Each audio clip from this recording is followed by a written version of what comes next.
Welcome to the Great Birth Rebellion podcast. I'm your host, Dr. Melanie Jackson. I'm a clinical and research midwife with my PhD, and each episode I cast a critical eye over current maternity care practice by grappling with research and historical knowledge to help you get the best out of your pregnancy, birth, and postpartum journey. Welcome to today's episode of the Great Birth Rebellion podcast. I'm your host, Dr. Melanie Jackson. I'm a clinical and academic midwife, and today I want to draw on both experiences and talk about drinking raspberry leaf tea in your pregnancy and also eating dates. And because each of them are not too long a topics, I've put them both together because often women will use raspberry leaf tea and consuming dates in their pregnancy for the same sort of reasons. A lot of midwives and women will talk about raspberry leaf tea and dates having an impact on the outcome of your pregnancy and labour. So let's explore if there's any truth to this idea. Can drinking raspberry leaf tea and eating dates through your pregnancy actually change how your body will respond? We're going to jump straight in today. So let's get started. I will talk about raspberry leaf tea first, and then we'll talk about dates. All right. Raspberry leaf tea. So the short of it is that many midwives, including myself for a long time in my career, I just suggested women go ahead, drink raspberry leaf tea. We will tell women, midwives, will tell women at some point, usually somewhere between 32 and 35 weeks, that they can start drinking raspberry leaf tea. And we usually suggest starting with 1 cup and then moving up to 3 or 4 cups a day. The suggested dosage of raspberry leaf tea is about 4 grams daily.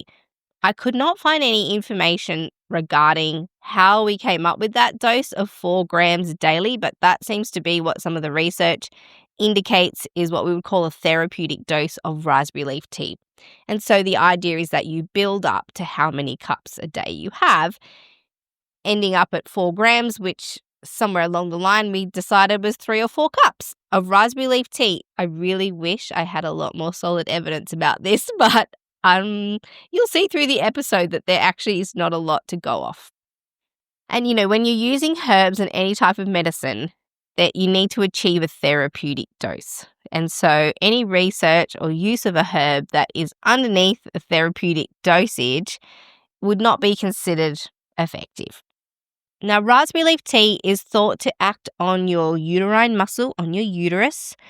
And in fact, some women drink the tea and feel the immediate effects of raspberry leaf tea. I know that happened to me. Whenever I would drink it in my first pregnancy, I didn't end up drinking it in my second. Whenever I would drink it, I'd start to feel sort of Braxton Hicks and tightenings in my uterus. That was the effect that I knew it had on me. And I just put a little mental note against that, thinking maybe I could use it in labour if I needed it or for the birth of my placenta. So I didn't ever get to sort of a full dosage of raspberry leaf tea personally because of the impact I felt that it had on my uterus. And in fact, I did end up using it to give birth to my placenta after my first baby. Having said that though, I was sipping raspberry leaf tea and smelling clary sage, and the acupuncturist put a needle in to help the placenta come out. So, it was all part of the package. But let's have a look. Is there any evidence that raspberry leaf tea could be of benefit to you? I will say my experience of raspberry leaf tea was not traumatic, but it's got a really grassy taste. It's not particularly flavorful. If you're planning on drinking it, you might want to consider adding other teas or maybe some honey, I don't know, something to make it a bit more palatable. But it's a mild flavour, a little bit grassy.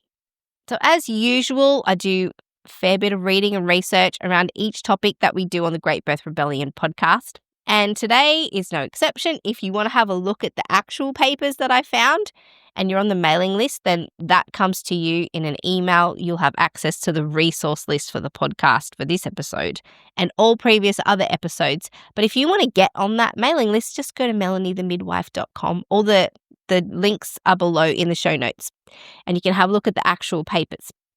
So the first one I'm going to talk about is a systematic review And I'll do this one first because it covers the bulk of the historical research. But just remembering as we go through this is just the information from modern day Western style science.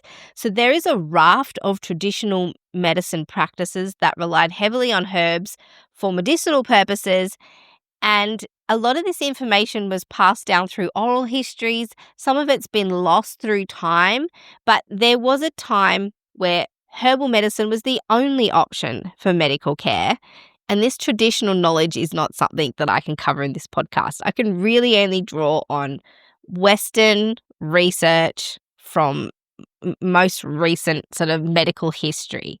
So there are definitely herbalists and traditional medicine practitioners out there who have a knowledge base about raspberry leaf tea and other herbal remedies that I'm not going to be able to touch on today, unfortunately. I did start my career as a naturopath, but I realized how difficult it is to draw that knowledge into modern Western ways of knowing. It's not considered authoritative by a lot of medical texts. And so what I'm saying is that historical knowledge is not wrong. It's not wrong for your clinician to offer you raspberry leaf tea for pregnancy. Certainly there are Chinese medicine practitioners and herbal medicine practitioners who use this for uterine function.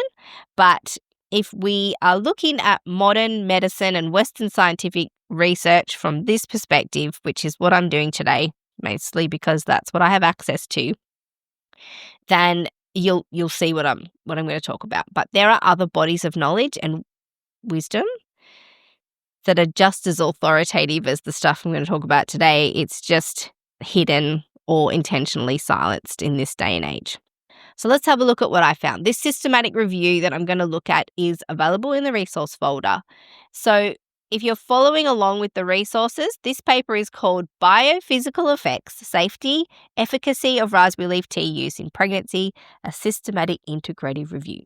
And the aim of this review was that they gathered all the research papers they could find from 1941 to 2016. Obviously, they were in the English language. And the idea was to have a look at the evidence base on the effects, safety, and efficacy of raspberry leaf tea in pregnancy. Now, they concluded, just in the summary of this paper, if you're just going to read the front of it, that 13 studies were included in this systematic review. 5 were laboratory studies using animal and human tissue. So not the whole person or the whole animal, just a tissue sample in a lab. So that was 5 of the 13 papers. 2 were experiments using only animals and 6 were human studies. And they all ranged from 1941 to 2016. So not all of these are incredibly applicable or usable for our purposes to find out what raspberry leaf tea does to our uterus during pregnancy and if that has any impact on our labour and births. So based on these studies, these 13 studies, as I said, some of which were done on animals or in a lab on tissue samples, the authors concluded that raspberry leaf tea has been shown to have biophysical effects on animal and human smooth muscle, including the uterus, when tested in a lab situation. There was a toxicity that was demonstrated when high doses were injected into animals. However, human studies have not shown any harm, but also an unlikely benefit. One study did show demonstrated a clinically meaningful, what they call clinically meaningful but not statistically significant reduction in the length of the second stage. It was something like 10 minutes shorter pushing phase if you'd had raspberry leaf tea, and less likely to need your labour augmented with oxytocin. But we will talk about that study as well as we go. The authors state, though, that the evidence base supporting the use of raspberry leaf tea in pregnancy is weak, and further research is needed to address the question of raspberry leaf tea's effectiveness. Basically, we don't know yet, and the studies that have been done are poor quality from what I could see as well, and I'll keep going through them. So we'll break this down a bit and we'll see how these findings differ from the more recent studies of raspberry leaf tea that have been released. So this analysis that pulled all these 13 papers, it only collected everything up until 2016. So there's been a little bit more research since then. So we'll look at that and then we'll go on to the more recent research. So what we know of the use of raspberry leaf tea, particularly here in Australia, is that it's considered one of the top 5 herbs used by pregnant women. And one Australian study found that 52% of midwives, Australian midwives that they studied, are recommending raspberry leaf tea to women, particularly those who are experiencing longer pregnancies or have experienced longer pregnancies in the past. So around half of the midwives in Australia agreed that they would be recommending raspberry leaf tea to women through their pregnancy. And raspberry leaf tea is frequently used during pregnancy and labour because it's thought to strengthen and tone the uterus. So it theoretically assists contractions and, in theory, could prevent postpartum hemorrhage if we're talking about the uterus contracting. And there seems to be a long history of raspberry leaf tea use in pregnancy. Again, as I said, traditionally, herbs were the only way of providing any therapeutic intervention. And so historically, raspberry leaf tea seemed to be one of those herbs. But there isn't much research, modern research, in relation to how it works and how effective it is, if there's potential harmful effects, and what is the therapeutic dose. We don't know how much we actually need to get the benefit, but then also avoid any potential side effects. So let's look at some of the studies that are in this paper that pulled all of the research up until 2016. But I'm only going to comment on the ones that looked at raspberry leaf tea during pregnancy and their outcomes for birth. So there was only 3 of those of all the 13 papers. And the first one only had 34 women in it, and it found that women taking raspberry leaf tea experienced an increased rate of caesarean section, 23.5% versus 9.1% if you compare it to women who didn't use the raspberry leaf tea. But please hear me when I say this, there were only 34 women in this whole study. So even attaching percentages to the findings as a way of demonstrating the findings is really unhelpful at this number. There's not enough women in this study to have any accurate findings or make any conclusions. So please don't hear that using raspberry leaf tea is going to increase your chance of caesarean section. We cannot conclude that from a study of 34 women. But that was one of the studies that was included in this research paper. And the authors themselves say that this finding lacks veracity due to the small sample, the selection bias, which means that, however they chose the participants was not thorough. There's a failure to manage potential confounding factors, a lack of detail on dosage, duration, timing, and the form of raspberry leaf tea that was consumed. So not a high quality study. In fact, you may as well have not even had done it. So the next study that I'm going to focus on, raspberry leaf tea use in pregnancy, included 108 postnatal women. So 57 of those had reported taking raspberry leaf tea in pregnancy, and 51 of them said they hadn't. But the dose, the form, so whether it was a tablet or a tea, the timing and duration of raspberry leaf consumption varied considerably across all the participants. And the researchers recorded what the women did, but they didn't have control over what the women did. So they looked back on women who'd used raspberry leaf tea. If they had used it, they went in the raspberry leaf tea group. If they hadn't, they went in the other group. But there was no control over how much they had, what type they had, when they started taking it. It was all a bit all over the place. So anyone who had had any type of raspberry leaf tea, even if it was one a week or one a day, was included in the raspberry leaf tea group. They were all analysed as one. So this study simply asked women, did you take raspberry leaf tea? If they said yes, they were in the raspberry leaf tea group. And if they said no, they were in the control group. But the dosage and usage was not standardised. So women using it frequently and consistently were included in the same data as women just randomly or flippantly using it. The study didn't differentiate. So already we're seeing some issues. Not standardized dosage, a small group of women who actually used it, 57 who actually used raspberry leaf tea. So they looked at lots of different outcomes for this group of women, and they found no difference in either group, which is no real big surprise because the quality of this study, again, was incredibly poor. There weren't many women in it. The group that was using raspberry leaf tea was not standardized. And the thing with herbal medicines, as I said before, is you have to achieve a therapeutic dose, and often that's over time. Sometimes the effect of herbal medicine is compounding. You might not notice the changes for some time after having a therapeutic dose systematically and consistently. So it's entirely possible that none or very few of the women in the study were even consuming a therapeutic dose, of which we don't really know because the studies on raspberry leaf tea seem to be poor, especially we don't actually have a clear indication of what a therapeutic dose would be. So the authors say that the null findings, so found nothing, the null findings of this study relate to the inadequate power with a small sample size, so the 57 women versus 51 women. The veracity of these findings is also impacted by selection bias and lack of control for other important potential confounders, so other things that may have interrupted their labour and birth or changed the outcome of it. Now, the next study, and what's considered at this time as the best available evidence on the effect of raspberry leaf tea on pregnancy outcomes, comes from a double-blind, placebo-controlled, randomised control trial. Great. This is how we probably should be testing medicines in a randomized control trial where you can control dosage and usage in one group, adjust for confounding factors, make sure the groups are two really similar groups, and having a control group. And then you can adequately see what's the impact of using this medicine, herbal medicine as it is, versus not using it at all. So this was a double-blind, placebo-controlled, randomized control trial. So good quality, and it was called Raspberry Leaf in Pregnancy, Its Safety and Efficacy in Labour. And this is the only randomized control trial to be conducted on humans in this area.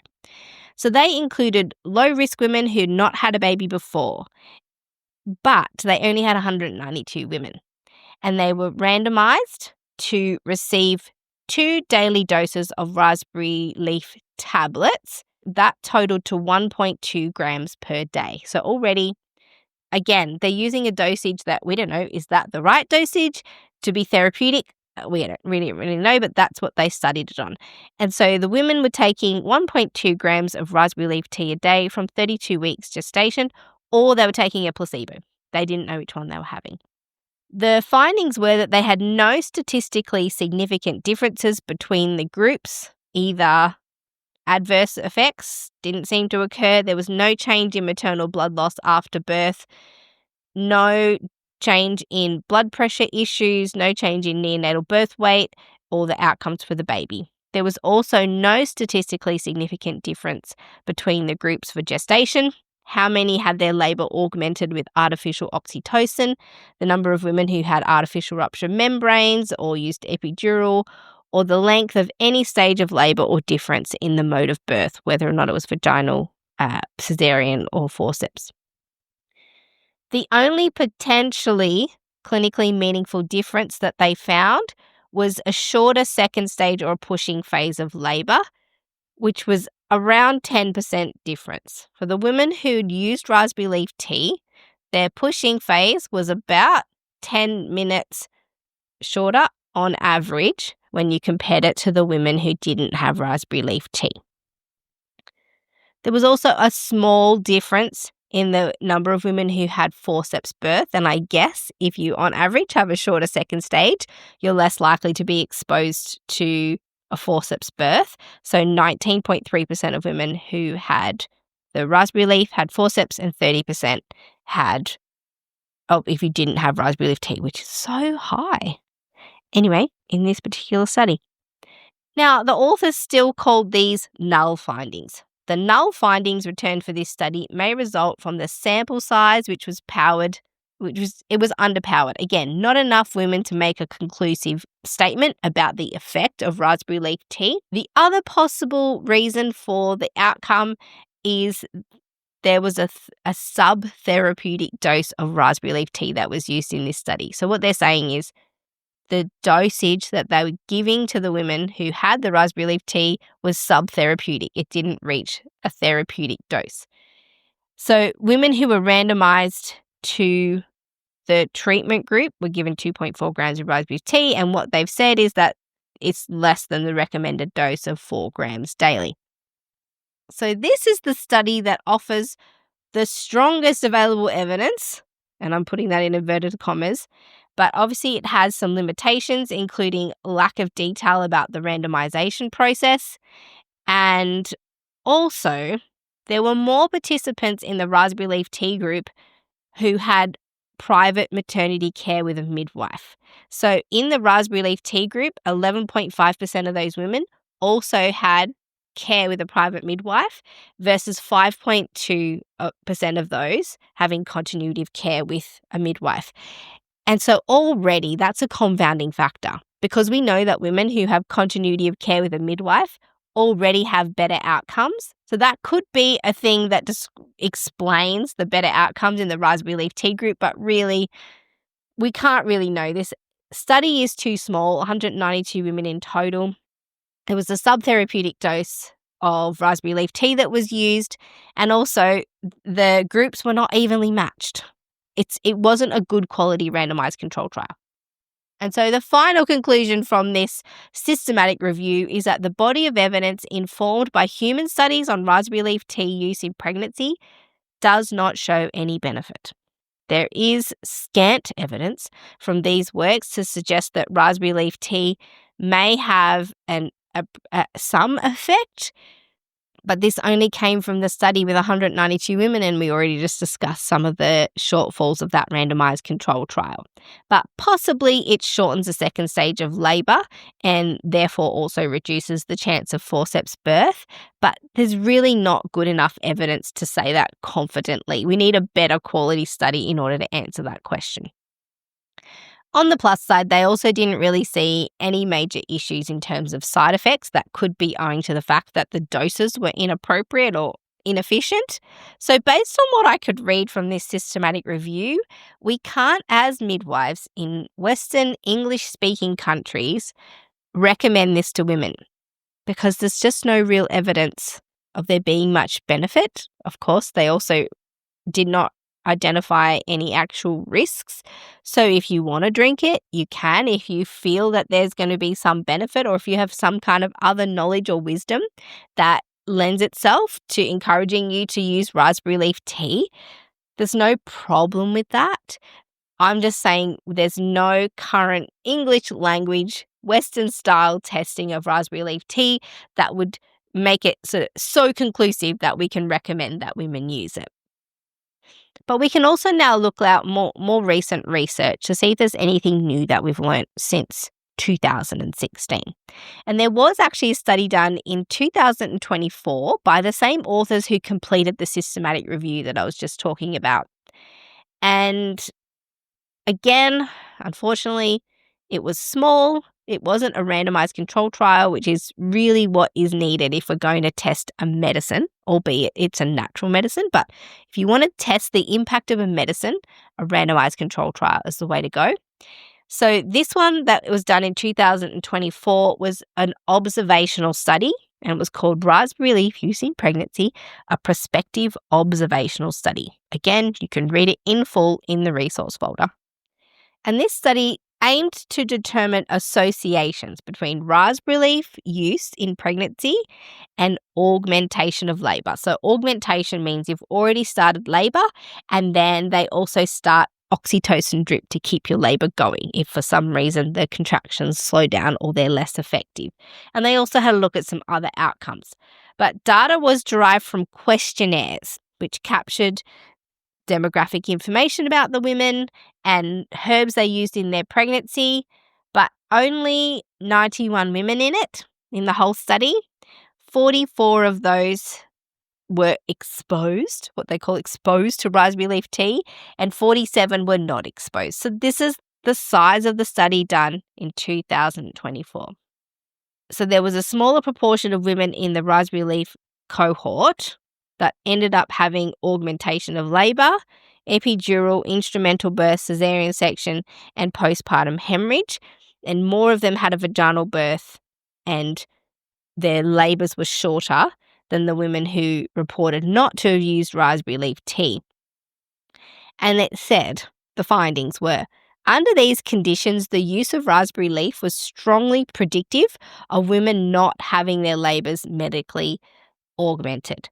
But don't just go off that one sentence. If we were to go off that one sentence, we would say, great, raspberry leaf tea is strongly predictive of women not having augmented labour. But just remember, there's only 91 women in this study, and the data was collected by questionnaire. So, if a medical drug was tested in this way, we would never accept it as adequate clinical evidence of its benefit or harm. So, as much as I would love as a naturopath and a midwife to be able to say, yes, raspberry leaf tea is where it's at if you want to have a shorter labour with less medication and a more likely chance of vaginal birth, I'd love to be able to say that. But with the quality of this evidence, I really just can't. This paper doesn't really help add data to the raspberry leaf tea argument. They did see a benefit and no risk of harm, but again, only 47 women actually used it. So based on this paper, I can see there's no reason to use or not to use raspberry leaf tea, and women are encouraged to do whatever they see fit, now that you know what I've shared. But we don't know for sure in a Western context where the truth lies in what raspberry leaf tea can do and how big an impact it can have, and also if there's any harms. So, I'm a huge proponent and user of herbal and complementary medicines. I was a naturopath myself through my early 20s, but I'm just not convinced of this one, unfortunately. I did really want to be on the side of raspberry leaf tea, but I can't in good conscience recommend it. And some women might be really happy because you might be struggling through your 3 to 4 cups of raspberry leaf tea, hoping it'll make a difference. I'm here to tell you, if you really weren't on board, but you're doing it out of obligation, you do have permission not to keep using your raspberry leaf tea. Actually, though, if you really want to keep using it and you believe it's had an impact for you in the past, or you've got some other knowledge that you're tapping into, please also know that they haven't really found any issues of harm with raspberry leaf tea, mostly because the studies are so poor that they can't make any conclusions at all. So that's a level of knowledge we have of raspberry leaf tea. Okay, after dropping that bombshell, now we will move on to the consumption of dates. Eating dates during pregnancy in the hope that it'll have some kind of impact on your labour and birth. More specifically, the consumption of dates is thought to have an impact on the function of your cervix. So some women will use it to impact how their cervix works. Raspberry leaf tea, your cervix is part of your uterus, but raspberry leaf tea is thought to have an impact on the uterine muscle and how your uterus contracts and acts and how many contractions it'll have and how strong they are. But dates are thought to have an impact on the dilation and softening and ripening of your cervix. So they're kind of both related. Women will often use them interchangeably or for the same reason. So here they are combined to present you the research now on dates. Now, firstly, let's remember that every body is different. We all require different nutrients depending on where we were born and on our genetics. And traditionally, before international air travel and mass food production, many people groups weren't even having access to dates. They don't grow everywhere. It's not part of every culture's cuisine. So that's one thing. It's not as though everyone should be eating dates in pregnancy. If that were the case, they would be evenly distributed across the whole world. But they're not. There are people groups that don't have dates in their diet. So what happens for them? So we wouldn't even be having this conversation if it weren't for global distribution of dates. So if you're living in a location that doesn't grow dates and you are part of a culture who's not part of their cuisine, purchasing them might be expensive. They might be hard to find. And you in particular will be glad for this conversation.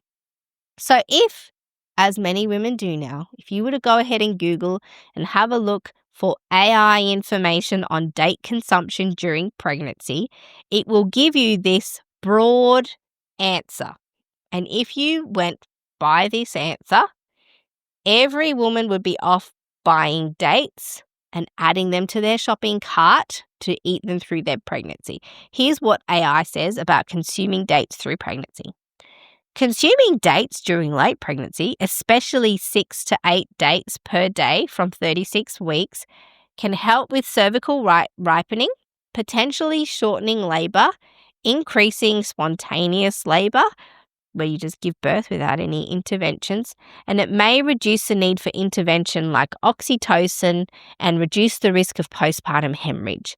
Dates are nutritious, true, providing fibre, true, energy and essential nutrients like folate. I do like the last sentence. That is true. They are highly nourishing food.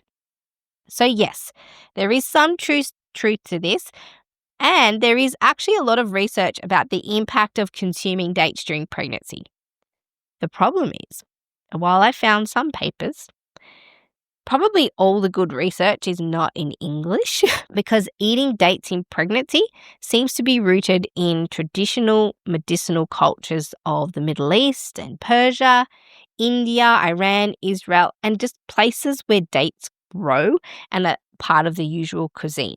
And it's become part of the cultural practice to eat dates later in pregnancy. All the women just know to do this. So obviously I could only access the research that's either been translated or is published in English and in Western journals. And although I found quite a lot of papers, the problem is again, like raspberry leaf tea, the research groups are just really small. So that while some good effects were reported, the study samples, so how many women were in each study, were small by Western scientific standards. And this is not to debunk the traditional knowledge that a lot of cultures still have and hold and use throughout their pregnancies. I'm just saying from a Western medical perspective, the research papers have not caught up or not captured the true impact of dates on pregnancy and birth. I have had clients who swore by the use of dates in their pregnancy. One client who had a really long 6 or 7 day early labour and ended up with a cesarean section after just not progressing in labour. And she had dates for her next pregnancy and had the almost complete opposite. Not saying it doesn't work. I'm just saying there's not a stack of research behind it that I can say conclusively that this is going to be the thing that does the trick on your cervix. So, for example, there were some research projects that had 70 participants. So 35 of them ate dates and 35 of them didn't. So those are the type of research numbers we're dealing with. And there, again, is a collection of the research papers in the resource folder for you to have a good look at. If you really want to explore this topic more fully, you can read the papers for yourself. But the paper I'm going to draw from today, it was published in 2020, so it's a pretty recent research paper, 2020, and luckily it was a systematic review and a meta-analysis of the past 20 years of research about date consumption and the possible impact that will have on labour and birth. And what that means, again, is that they've pulled the last 20 years of research about date consumption in pregnancy into one paper so that they can give a broad overview of the research findings collectively. So this works perfectly for our purposes today, to just have a broad sweeping look at what the research is. So the title of this particular paper is called The Effect of Date Fruit on Labour and Delivery Outcomes or Birth Outcomes. It's a systematic review and a meta-analysis, and they talk about how they did this study. So they found a heap of studies, but they only included 8 that met their particular criteria. And in a total of the 8 studies on dates, when they pulled it all together, they had a total of 653 participants across all the studies. So that's the limitation of this study on dates, is that they're yet to do a very big trial or a very big randomized control trial with many thousands of women, where they might be able to compare the outcomes for women who ate dates versus who didn't eat dates. So 653 women, and they would have been divided into 2 groups, a group that ate dates and a group that didn't. So there was 325 participants in what we would call the intervention group, the date eating group. And then there was 328 in the control group, the did not eat dates group. And this represents women who just weren't given any instruction, just carry on, do whatever you want. And so they compared the 2. And so what they wanted to ask is does eating dates have an impact on labour and birth outcome? And before everyone's probably wondering how many dates did they get the women in the date eating group to eat? It's about 6 or 7 dates, and we're talking those big, chunky, yummy mid-jowl dates, the really like fresh ones, not those dried little shriveled up ones. That's what they would have eaten. 6 to 7 dates a day from 35 or 36 weeks. So that's the dosage. So what they found was for women who did this, who ate the 6 to 7 dates a day from about 35 or 37 weeks, those plump mid-jowl ones, they found that the date fruit can significantly reduce the duration of active labour, so shorter labours, and it can also improve the ripening of the cervix, so how soft and ready your cervix is to respond to labour and to respond to contractions. And this idea can be very enticing to women who have had longer labours or whose cervix just didn't respond to labour. I have had clients whose cervix got stuck at 7 centimetres or stuck at 9 centimetres and just didn't progress. And they're interested, they're very invested in what else they could possibly do for their next birth to change things. And for some of these women, they're very inspired to eat 6 to 7 dates a week from 35 to 36 weeks in order to maybe impact the outcome of their next birth. So what this study did find is that it did have an impact on the length of labour and the ripening of the cervix, but again, it's only on around 350 women over 3 studies. So not all 8 studies showed that. So the authors of this particular paper stated that although it might reduce the duration of labour and improve the preparedness of the cervix, the studies that they found were of low to medium quality, and they suggested that better quality research needs to be done before we can confidently say to women that, yes, this will definitely make a difference. So that's what we know about dates. And unfortunately, that's the limit of our Western understanding of the impact of date consumption on labour and birth. But I did start my clinical life as a naturopath, and in naturopathy, we use a lot of alternative therapies, and we don't always use Western science. We can rely and lean on what some traditional uses and oral cultures have done in terms of their use of natural medicines and food for medicine. So I guess what I'm saying is that I don't want women who are listening, who have traditionally always done this, whose mum and auntie and friends and have all recommended it, or you're living in a place where this is really common practice, don't have a listen to this podcast and go, oh my gosh, there's no science. What are we doing? Because it's okay to value traditional knowledge that you have over what I'm presenting today, because I'm presenting limited, flawed, Western scientific representation of what might be known about the use of dates, because we're only accessing this small Western research base of information. So just know that it's limited. It's limited to one way of thinking, one way of gathering knowledge. But there are so many other ways of gathering knowledge that science doesn't allow for. So please do value the traditional knowledge of your people and your place.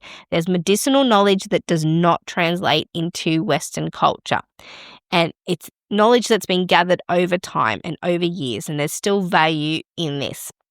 The other amazing thing is that there's no detrimental effect to eating dates. They are an incredibly nutritious food. There's no bad effect for them. It's not like there's going to be harm if you eat 6 to 7 dates from 35 to 36 weeks. You can safely consume them. They're highly nourishing, lots of great minerals and vitamins. I incorporate dates into our diet every day, regardless of the medicinal value. They're just such high nutrition. Now, obviously, they are sweet. So that's just the thing to think about, is that if you're working at controlling your blood sugar levels, then your consumption of dates probably needs to be monitored, but you're probably already doing that. If you've got something like pre-existing diabetes or gestational diabetes, you're already in the practice of monitoring your blood sugar level. So it's okay to do a bit of comparing and see what happens when you eat dates. Does this spike your blood sugar level, or does it keep it nice and stable and you're free to eat those? So this is something to think about if you're working at controlling your blood sugar levels, but Because it's a whole food, you might find that the glycemic index of dates isn't enough to spike your blood sugar. So we'll have a look at that part of it, because some women and practitioners falsely assume that because dates are sweet, that they should be omitted from your diet if you're working at keeping your blood sugar stable. So although they're sweet, they are not incredibly high glycemic index. So I'll talk about glycemic index for a second. It's just a relic of information from my time as a clinical naturopath. So glycemic index, it's the number given to a food that tells you if it's a high glycemic index or a low glycemic index. Like high sugar value, low sugar value. And what that means is if something has a high glycemic index, that means when you put it in your body, the sugars in that food can very quickly and suddenly be drawn into your bloodstream, causing you to have a very big blood sugar spike. So then your body reacts to the sudden increase in sugar in your blood, and then it throws a whole bunch of insulin in there to help counteract it and lower your blood sugar. And often this can have a seesawing effect, an up and down effect, sudden burst of blood sugar, of sugar in your blood, which increases your blood sugar levels, then an immediate response by your pancreas to create heaps of insulin and try and counteract it, but then it overreacts and you get this big drop. And so you're going up and down and up and down, and your blood sugar is not stable. It's just seesawing up and zigzagging. So really what you want is a low glycemic index food, and that means that the sugar in that food slowly gets absorbed into your bloodstream, hopefully preventing that huge big spike. And so if we're thinking about number values, pure glucose, so this single molecule of sugar, which is very quickly absorbed, it requires virtually no digestion, it just goes straight into your bloodstream. Pure glucose has a glycemic index of 100, so that represents the upper range of the glycemic index measurement. The GI of an apple, glycemic index of an apple, is about 35, and that's considered low glycemic index. Honey is around 60, which represents a medium glycemic index food, and dates sit around 50, depending on the type. The fresh ones, the nice big fresh ones, sit around 50 on the glycemic index scale. The dried fruit and dried dates will always have a higher glycemic index. So if you're diabetic or interested in keeping your blood sugar balanced, you will be interested in understanding the glycemic index of your food, because it has an immediate effect on your blood sugar levels. You're trying to keep them stable, not swinging up and down. And if you're diabetic in pregnancy, you should be taking your blood sugars 4 times a day. So you've got a front row seat to be working out what dates are going to do to your blood sugar level. So if you want to start eating dates, it's okay to give it a go, especially if you are testing your blood sugar. You'll easily be able to see if your body is able to manage date consumption. So consider it a little experiment. And if it spikes your blood sugar, then you know you can make some adjustments. So let's talk about how to pair dates with some fats or protein. We call this dressing up your sugars or dressing up your carbs. How do you pair dates with other foods to reduce the glycemic index? So even though it has a glycemic index of 50, you can reduce the glycemic index by how and when you eat that food. So if you do end up getting a spike in blood sugar because of dates, it gives you information. Do I dress it up? Do I avoid them? Do I need to exercise afterwards? Let's see. Here are a few things you can do to reduce the glycemic index or the glycemic load of your food, in particular dates, because that's what we're talking about. So even if you want to have something sweet like a date so that you can get all the benefits of the nutrients in there, there is a way to eat something sweet without getting the blood sugar spike. And look, what I'm about to tell you is good for everybody in life anyway. If you're a midwife listening to this, if you're diabetic or not, if you want to have something sweet, here's how you can mitigate blood sugar spikes. I think one of the key things of good health is stable blood sugar, whether you're diabetic or not. So in line with that, I'm going to plug a book, and I don't know this woman. I'm not paid by her. I don't have any affiliation with her, but she's got a great book and a great social media presence. It's called, the book is called The Glucose Revolution, and it's written by, if you're on her social media, she's the glucose goddess, and I can't pronounce her last name, but her first name is Jessie, and the book is The Glucose Revolution. And she talks about the life-changing art of balancing your blood sugar. She's a biochemist, and she just speaks about nutrition from a biochemical perspective, and her main aim in her work is to help everybody balance their blood sugars. So she talks about dressing up high carbohydrate foods or sweet foods, which dates would be. And it's all about the food that you eat around them to slow down the digestion of the sweet food, which then reduces the glycemic index of that food and makes it less likely to spike your blood sugar. So you dress sweet foods with things like vegetables because of their high fiber, foods that have high good quality fats or protein. So if you pair something sweet or high in carbs with a protein or a fat, the sugars are absorbed more slowly into your bloodstream, which automatically creates a circumstance where your blood sugar levels will be more stable because the sugar is slowly moving into your bloodstream rather than quickly. And some of the other hacks she has in her book include the consumption of apple cider vinegar before having something sweet. So she's got a heap of stuff in her book, The Glucose Revolution, if you're working on blood sugar management. So Glucose Goddess on Instagram or The Glucose Revolution book by Jessie, whose last name I can't say. So dressing up your dates. Dates are the sweet element of your meal. So how do you pair dates with something that might be higher fat or higher protein? And here is where I shine. If you thought that my talents ended at finding, interpreting, and presenting research, you were wrong, because you might not know this about me, but I am also a ninja in the kitchen. I know how to cook and I know how to use flavor. I grew up on the kitchen bench of the household. So, cooking is pretty much the reason that I garden and grow food at my house, because it tastes so much better and makes my cooking better. So I've got some date recipes that I love that I've tested, and maybe they're not the best showcase of my culinary talents, but here you go.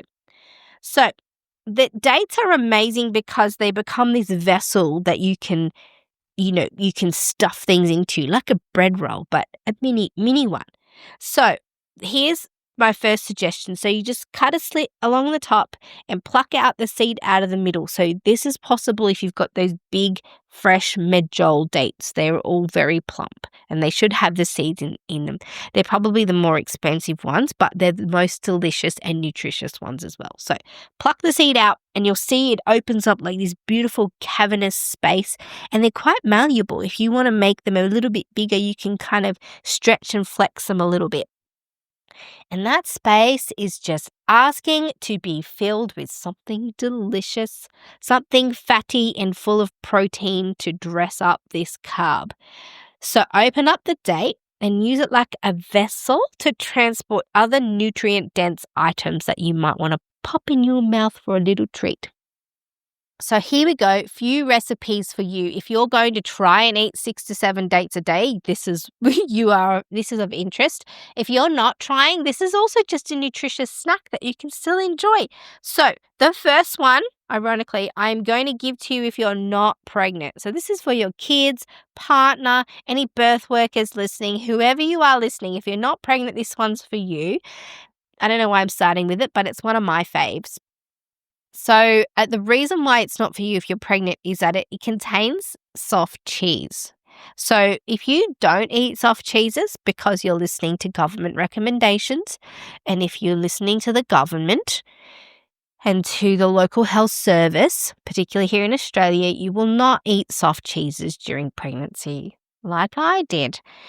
But if you want to go with this recipe, open up the date, take a chunk of blue cheese, be generous with it, jam it in, like really mush it in, and then pop a walnut in there, and then you can add prosciutto. Okay, so another thing, deli meats, is that we're told not to eat those in pregnancy. So as I said, this is a non-pregnant recipe. So, it's for the people around you, for the people you love, and maybe postnatally. So breastfeeding women, birth workers, this is a treat for you. So blue cheese, walnut, prosciutto. Oh my gosh. And then the whole thing just in your mouth. It's a flavor sensation. But the cheese offers some fat, the prosciutto offers some protein and a little bit of fat, and the walnut's got some protein and fat in it, and the date is full of nutrition and beautiful sugars. But it's all dressed up. So hopefully that won't create a spike in your blood sugar. Delicious snack. So next option for you if you're pregnant, and this is really great for kids, it can be prepared ahead of time and frozen. So again, open up your date, open it up, pluck the seed out, and then stuff it very generously with some kind of nut butter, peanut butter, almond butter, cashew butter, whatever you want. Be generous with how much you stuff it with because the dates are quite sweet. So you want to kind of keep a good balance of fats and proteins and stuffings to date ratio. And if you want to increase the nutrient value, mix some other things into that nut butter. So I put hemp seeds in, but you can put chia seeds or some kind of other nuts. Protein powder, I've seen people mix into the peanut butter to increase the nutrient value of the stuffing. So stuff that in and then get some dark chocolate, like 80% dark chocolate. You can use vegan chocolate if you're non-dairy, but dark. And you can either dip or drizzle it in some chocolate. And then, again, sprinkle something on top, some pistachios, some more hemp seeds, whatever you want to sprinkle on top. And then, hear me out with the dark chocolate, a sprinkle of sea salt just makes it incredible. Such nice flavor balance. And you can make whole containers of these and put them in the freezer. And my kids just walk past the freezer, pluck one out and eat. And I just clock off, okay, they've got some nutrients, they've got some protein, they've had some seeds and good fats. And there's a little bit of dark chocolate in there, but not too much. But you can dip the whole thing in dark chocolate for an extra treat. Oh my gosh, I'm salivating just talking about it. All right, the other thing you can do is make bliss balls, again, to dress your dates. And these usually have coconut oil in them, nuts, fats, seeds, and then the date is the sticky part that's keeping this all together. So, once you've eaten a few of those delicious stuffed dates and you've made some bliss balls, you could start to tally it that maybe you're coming up to your date quota. You can also just eat them, on their own, but they might be harder to do that and they might peak your blood sugar. The other option, you can add a few dates to a smoothie as the sweetness. So skip out on maple syrup, honey, or any sweeteners and just add a few dates. It'll need an extra extra WAS to break up the dates. And you can put protein powder in that, fruits, again, some kind of seeds and nuts. Use a nut milk instead of dairy milk because they're lower in sugar. Also, top tip, throw in half an avocado into your smoothie. Just trust me on that. Good fats, highly nourishing. It makes it extra smooth. Once you waz it all up, you can barely taste it. It just takes on the flavor of whatever else is in there. But 2 or 3 dates in that could be at breakfast. The next thing you could do with dates, add 2 dates to porridge. So this is what I might make for my son. He likes this probably 3 days a week. 2 dates, oats, chia seeds, cinnamon, sunflower seeds, coconut cream, bit of water, and cook that as a porridge. That's got heaps of protein, fats, and you reduce the glycemic index by adding all the coconut and the seeds in there. And it keeps them full for longer if there's a bit of extra protein and fat. And the other thing you can use dates for is a lot of cultures use dates to sweeten things like curries and tagines and things like that. So you can sprinkle them in your salad, use them as an alternative to sultanas, muffins, muesli you can make, chop it up in there. It's just a variety of things. Put it in some yogurt with breakfast and your fruit if you need to. So the short of it with dates is that yes, smaller studies have noticed a reduction in the duration of labor, so shorter labors. It can also improve the ripening of your cervix and how your cervix responds to labor. But the studies are not high quality, and as I already said, they were very small. Nonetheless, women in countries where dates grow plentifully and that are part of their usual cuisine eat large numbers of dates with the intention of enhancing the function of their body during labour. So there is some ancient and traditional wisdom in that for sure, but we in Western cultures have not tapped into that on a scientific level. So what I've suggested today, based on the research that we could find that's English language and Western knowledge, is that there's not a lot of high quality or conclusive evidence on the use of raspberry leaf tea or the consumption of dates that would make me really confident to say that using them through pregnancy would alter your labour and birth outcomes. So if you really can't bring yourself to consume the volumes of raspberry leaf tea and the number of dates that might be required to achieve a therapeutic result, please do not feel bad about that. There is no sure evidence that I could find from a Western scientific perspective, so it's highly likely that you're not missing out on a magical effect of these things. Similarly, though, if you've had a pregnancy that went to 42 weeks or a labour that was really long and hard where your cervix didn't open, dates and raspberry leaf tea might be something that you want to consider, but the research is inconclusive. But what we also know is that there's no current research on their potential harms or side effects. So this one is up for you to decide based on your feeling and intuition about what you want to do. That's it for today's episode of the Great Birth Rebellion podcast, and I will see you in the next episode of the Great Birth Rebellion. To get access to the resources for each podcast episode, join the mailing list at melaniethemidwife.com, and to support the work of this podcast, wear the rebellion in the form of clothing and other merch at thegreatbirthrebellion.com. Follow me, Mel, at Melanie the Midwife on socials, and the show at The Great Birth Rebellion. All the details are in the show notes.